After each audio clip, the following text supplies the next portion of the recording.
Now, from CBS 4 News, this is Facing South Florida with Jim DeFede. Good morning, I'm Jim DeFede, and welcome to Facing South Florida. Yes, it's true, orange really is the new black. In an election that may very well redefine the word historic, Donald Trump was elected the 45th president of the United States.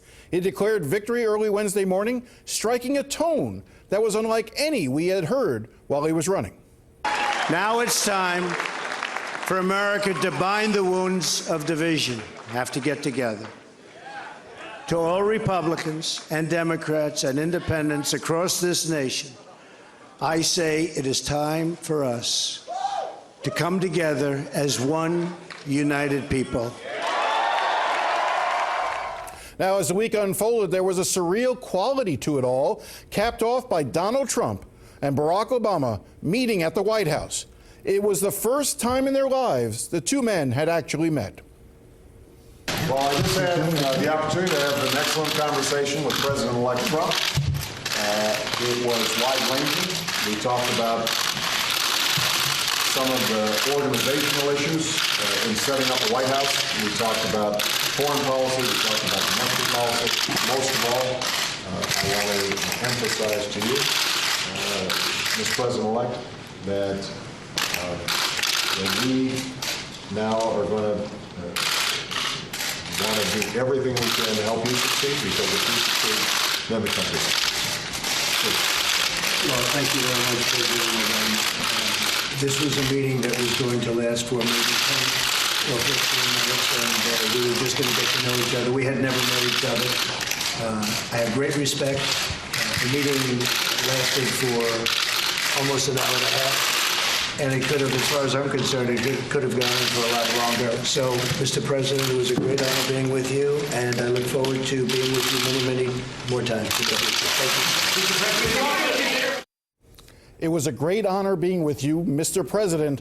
Words we never heard from Donald Trump before. So let's try to make sense of it all. Joining me now are Nancy Ancrum, editorial page editor of the Miami Herald, and the Herald's lead political writer, Patricia Mazzei. Thank you both for coming in. Thank you. All right, so we're taping this on Friday because we don't know what crazy things might develop in the next 24 hours, because the last 48 to 72 have been certainly crazy.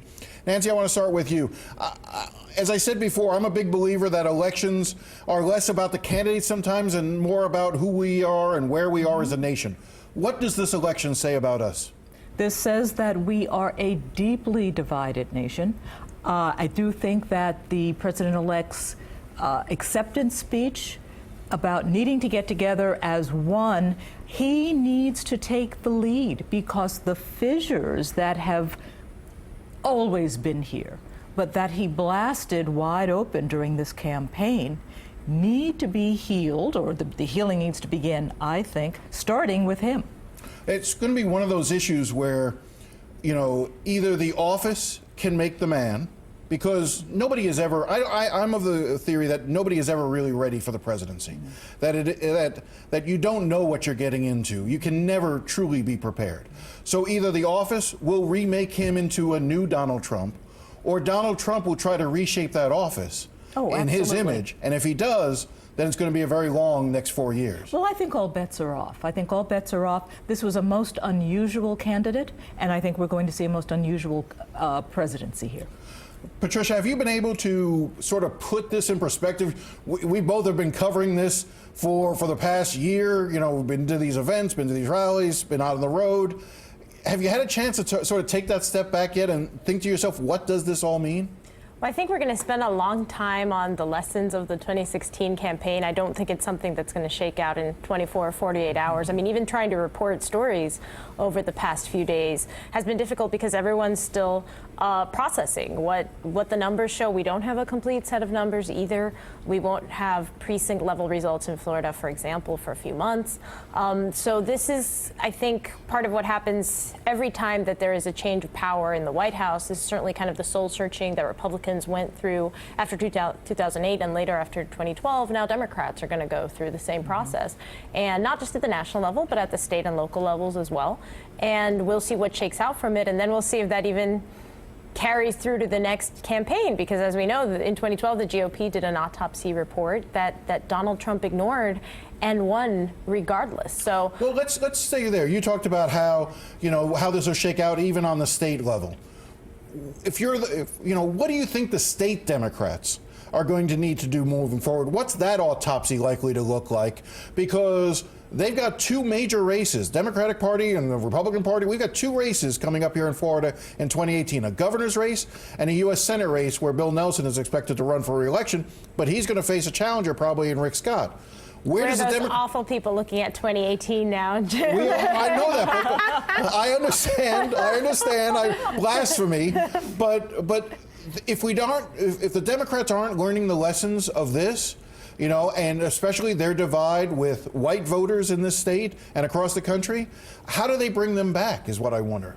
Well, I think what some of them have told me is we're hoping that instead of losing every midterm like we did during the Obama presidency, it'll be like 2006, where under the George W. Bush presidency, Democrats made some gains, basically under this idea that the party that is in power gets hurt by the electorate in off-term elections. Where Democrats might struggle with that is that in past midterm elections, they have not been able to get their voters out in big numbers. Nancy, I want to go ahead. I really have to say the Democrats, heading the editorial board of the Herald, we meet with at least over 100 candidates, many of them for the state legislature. We have always been stunned at the lack of depth of the Democratic bench.